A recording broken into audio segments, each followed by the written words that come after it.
오늘 말씀 전하기 전에 좀 말씀드릴 것이 있는데요. 오늘 말씀에 진짜 너무 많은 것이 담겨져 있고요. 그리고 사실은 오늘 말씀에 다양한 이렇게 디렉션을 갈 수가 있어요. 그래서 오늘 솔직히 말씀이 완성됐는지는 정확히 모르겠습니다. 아무튼 기도하며 묵상하며 노력하고 준비를 했지만 또 오늘 말씀을 통해서 하나님의 자녀들이 백성이 은혜 받기를 기도합니다. 예. 오늘 말씀 사무엘상 2장 11절에서 21절 말씀 같이 읽었고, 저 개인적으로 이제 묵상을 이 말씀을 갖고 하면서 제일 먼저 생각났던 것이 있었습니다. 제일 먼저 생각났던 것이 뭐였냐면요, 찰스 디킨스이 쓴 아주 유명한 책이 있습니다. 찰스 디킨스 쓴 유명한 책이 한국말로는 두 도시 이야기죠. 두 도시 이야기라는 유명한 책이 떠올랐습니다. A Tale of Two Cities. 그 책에서 제일 첫 문장이 우리 성도님들도 다 잘 아실 겁니다. 너무나 유명한 말씀인데요. 영어로는 It was the best of times, it was the worst of times이라는 말이 있습니다. 한국어로는 이렇게 나와 있습니다. 그것은 최고의 시간이었고 최악의 시간이었다. 최고의 시간이었고 최악의 시간이었다. 이 유명한 이 말이 오늘 말씀의 그 상황을 잘 표현하고 있습니다. 오늘 말씀을 잘 표현하고 있는데요. 사실은 오늘날 우리에게도 잘 맞는 표현이죠. 최고의 시간이었고 최악의 시간이었다. 오늘 말씀을 조금 더 이제 정확히 표현을 이제 한다면 두 도시 이야기가 이제 아니고요, 두 가정 이야기입니다. 두 가정 이야기가 나오죠. 찰스 디킨스의 말로 한다면 최고의 가정과 최악의 가정, 두 가정 이야기가 나오고 있습니다. 오늘 말씀 11절에서 21절까지 잘 보시면 이 두 가정 이야기가 엮어서 나와요. 엮어서 woven, 엮어서 나와요. 11절에 보시면 엘가나와 한나의 아들 사무엘이 나오죠. 그리고 이제 12절에서 17절까지 말씀을 보시면 그 대제사장 엘리의 두 아들들, 홈니와 비느하스의 이야기가 나오고 있습니다. 그리고 또 18절에서 21절까지는 다시 사무엘의 이야기가 또 나오고 있습니다. 이제 엮어서 이렇게 나오는 거죠. 엮어서 나오고 또 같이 나와요. 동시에 나와요. 그런데 오늘 말씀의 메인 한 스토리가 최악의 가정이라고 볼 수가 있어요. 최악의 가정, 그 엘리의 두 아들들, 홈니와 비느하스의 이야기라고 할 수 있습니다. 그게 메인 스토리라고 볼 수가 있어요. 그리고 최고의 가정 사무엘의 이야기는 이제 메인 스토리보다는 조용히 스쳐가는 마이너 스토리, 아무도 이렇게 모르게 스쳐가는, 또 그것을 엮어서 같이 나가고 그 두 가정 이야기가 나오고 있습니다. 지난 주일이 이제 머더스 데이였잖아요. 그리고 한국에는 어버이날이었고요. 그래서 그런지 모르지만 오늘 말씀을 묵상하면서, 또는 이제 저도 목사로서, 또 목사의 가정으로서 저희 두 아이들이 생각이 났습니다. My son and daughter. 자, 아들과 딸이 있는데요. 아들과 딸의 이름을 제가 그 이름을 지어줬습니다. 아들의 이름은 나단이에요. 나단인데, 나단이라는 뜻은 선물이라는 뜻인데요. gift. 성경에서 나오는 이 나단 선지자를 생각해서, 그리고 나단 선지자가 그 다윗 왕에게 바른 말을 하는 것처럼 제가 우리 아들 나단이를 볼 때마다 하나님의 말씀, 그 바른 말씀을 기억하기를 위해서, 그리고 아들이 하나님의 말씀을 기억하라고 나단이라고 이름을 지어준 겁니다. 그리고 제 딸은 안나잖아요. 안나라고 지어줬는데요. 사실은 그 full name은 안나가 아니고 안나 스테이시입니다. 한 단어를 두 단어로 만들어 가지고 이름을 만든 거예요. 그래서 아나스테이시가 헬라어로는 부활이라는 뜻입니다. 우리가 잘 아는 이름 아나스타시아라는 이름이 있잖아요. 그게 부활이라는 뜻이에요. 헬라어는 아나스타시스, 그러니까 부활의 삶, resurrection life를 살고 나도 기억하고 딸도 기억하라고 아나스테이시라는 이름을 지어주었습니다. 이 말씀을 드리는 이유는요, 이 대제사장 엘리가 두 아들들을 낳았을 때 이름을 홈니와 비나스라고 지어줬습니다. 홈니와 비나스. 그리고 이 이름들의 뜻을 한번 보시면 엘리의 마음을 좀 볼 수가 있을 것 같아요. 홈니라는 뜻은 강한 자라는 뜻이에요. 또는 좀 더 정확히 말하면 싸우는 자예요. fighter예요. fighter 영어로는. 다시 말하면 진리를 위해, 말씀을 위해, 진리를 위해 싸우는 자, 강한 자라고 제사장 엘리가 생각하고 이렇게 지어졌을 겁니다. 비나스 뜻은 놋입이에요. brass mouth 또는 bronze mouth이에요. 놋입. 또는 이 의미는 선포하는 자라고 또 볼 수가 있습니다. 선포하는 자. 그러니까 다시 말하면 진리를 선포하는 자. 하나님의 또 놋이라는, 우리가 잘 아시잖아요. 성경에 놋이 나오면 하나님의 심판이잖아요. 하나님의 말씀, 하나님의 심판을 선포하는 자이라고 이렇게 이름을 지어준 겁니다. 대제사장 엘리는 영적 상태를, 물론 지금 우리가 잘 아는 것처럼 이제 영적 상태가 좋지는 않잖아요. 근데 영적 상황을 잘 알죠. 그리고 최고의 시간이고 최악의 시간이라는 것을 알고 있었을 겁니다. 그래서 자기도, 그리고 다음 세대도, 자기 아들도 진리의 말씀을 위해 싸우고, 그리고 진리의 말씀을 선포해야 된다고 생각해서 두 아들들의 이름을 홈니와 비느하스라고 지어주었을 겁니다. 그런데 성경이 말씀합니다. 그때에 뭐라고 나오죠? 이거는 사사기에 나오는데요. 그때에 이스라엘의 왕이 없으므로 사람이 각기 자기의 소견에 옳은 대로 행하였더라. 오늘날하고 똑같죠. 다시 말하면 자기 멋대로 했다는 거죠. 하나님의 말씀대로 살지 않고 자기 마음대로 살았다는 거예요. 그리고 아주 안타깝게도 sadly 대제사장 엘리의 두 아들들의 이름이 원래의 뜻에서 이제 현재 영적 상태 상황으로 sadly 안타깝게도 잘 보여주고 있는 거예요. 그들의 이름이 반대로 홈니, 싸우는 자예요. 비느하스, 거짓말하는 자가 되는 거예요. 그렇게 변화됐습니다. 오늘 말씀의 홈니와 비느하스가 제사장들이잖아요. 프리스트들이에요. 제사장으로서 하고 있는 행동을 보면 그들의 변화된 이름대로 하고 있습니다.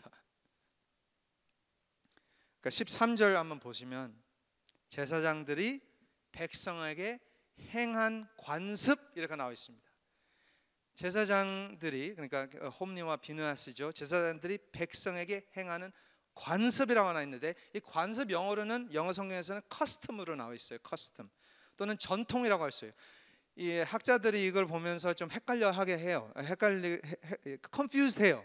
왜냐하면 어떤 사람들은 진짜 이 성경 말씀 그대로 그 커스텀대로 따라 했다고 생각하는 사람들이 있고요. 그런데 저는 그렇게 보지 않습니다. 이 홈니와 비느하스가 하고 있는 관습이 하나님의 말씀에서 나오는 관습이 아니에요. 아무리 찾아봐도 찾을 수가 없어요.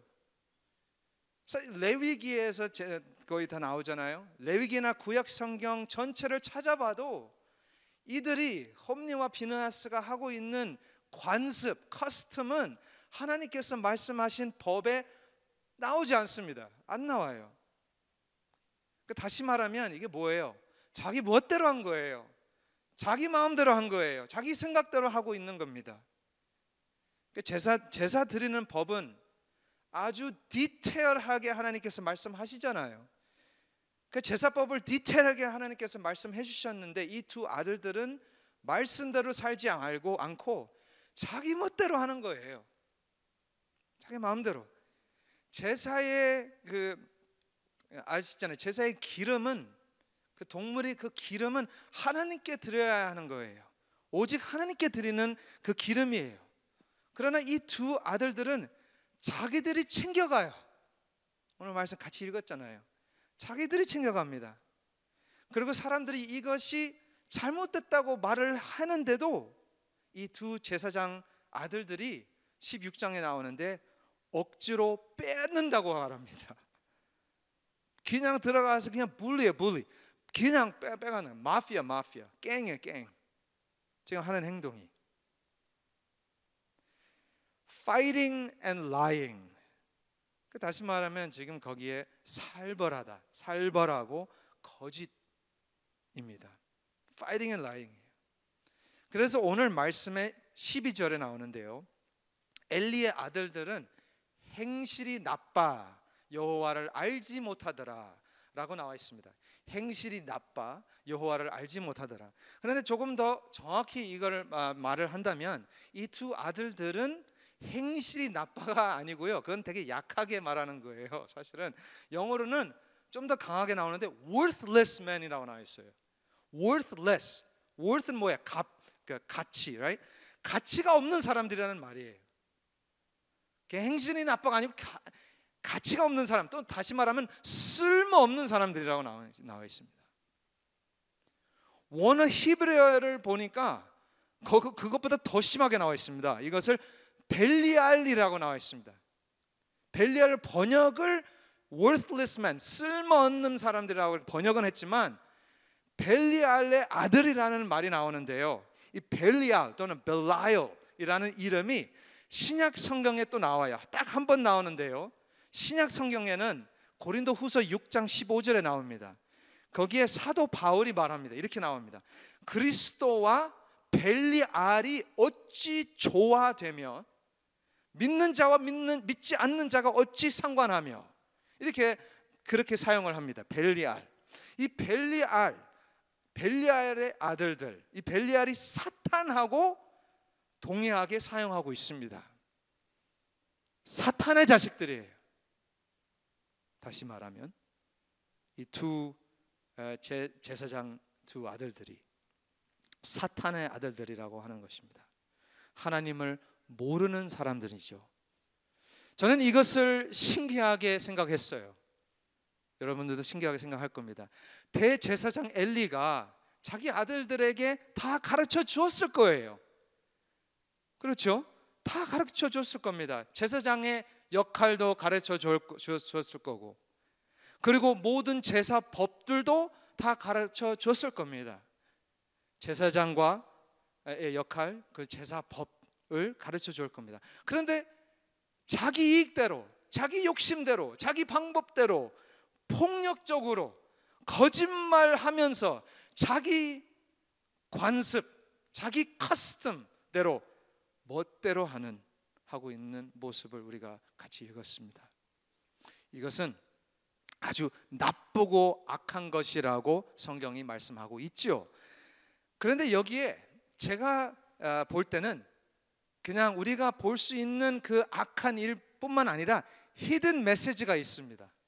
히든 메시지가 있는데요.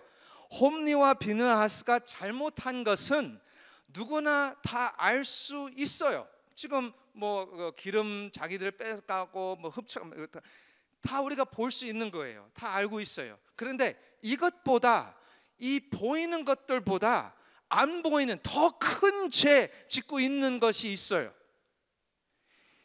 이들이 제사장들이었어요. 그리고 이들이 담당하고 있었던 것이 제사였습니다. 그러니까 제사장들이죠. 그런데 이 제사장의 역할과 제사법을 완전 타락하게, 완전 misuse, 완전 destroy 하고 있습니다. 이거를 다시 말하면 구약 성경의 제사장의 역할과 제사법은, 제사장의 역할과 제사법은 다 이 두 개가 다 예수님을, 오실 메시아를, 예수님을 보여주는 것들이에요. 구약 성경의 제사장의 역할과 제사법들은 다 예수님을 보여주는 구약 성경 말씀이에요. 아멘? 그렇죠? 구약의 제사장을 통해 우리의 대제사장 예수 그리스도의 shadow입니다. shadow, 그림입니다. illustration입니다. illustration. 그리고 모든 제사법들도 우리의 ultimate sacrifice 되시는, 어린 양 되시는 예수 그리스도를 상징하고 있는 거예요. 예수 그리스도를 보여주는 것이 이 모든 제사법들입니다. 그런데 홈리와 비느하스는 이 예수 그리스도의 그림을, 메시아를 상징하는 모든 것을 완전히 이상하게 만들고 있는 거예요. 이것이 바로 그들의 제일 큰 히든, 우리가 보이지 않는 말씀이에요. 큰 죄입니다. 저는 이것을 깨닫고 회개하게 되었습니다. 내가 목사로서 회개하게 됐습니다. 아빠로서 회개하게 됐습니다. 남편으로서, 아들로서 회개하게 되었습니다. 예수 그리스도를 잘 보여주지 못하고 빛과 소금의 역할을 잘 못하는, 오히려 하나님의 이름을 더럽히는 삶을 회개했습니다. 성경은 어떻게 나와 있습니까? 그러니까 우리를 ambassador of Christ라고 나와 있어요.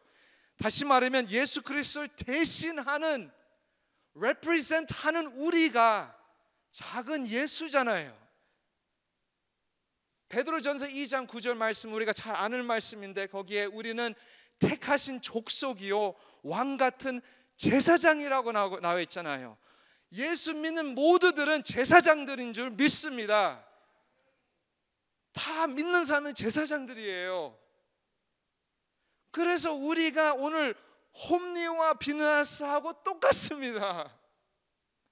worthless people, 쓸모없는, 가치가 없는 사람들이잖아요.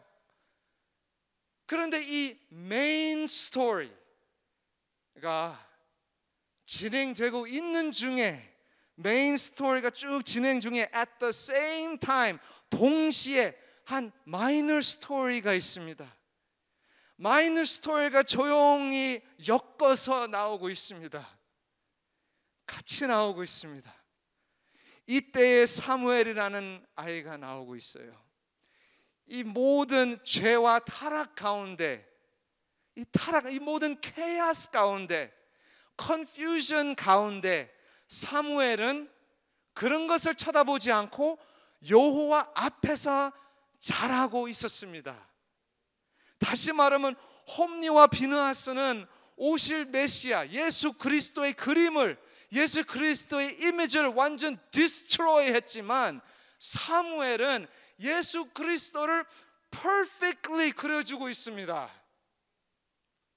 우리 예수님도 사무엘처럼 기적의 아이였잖아요.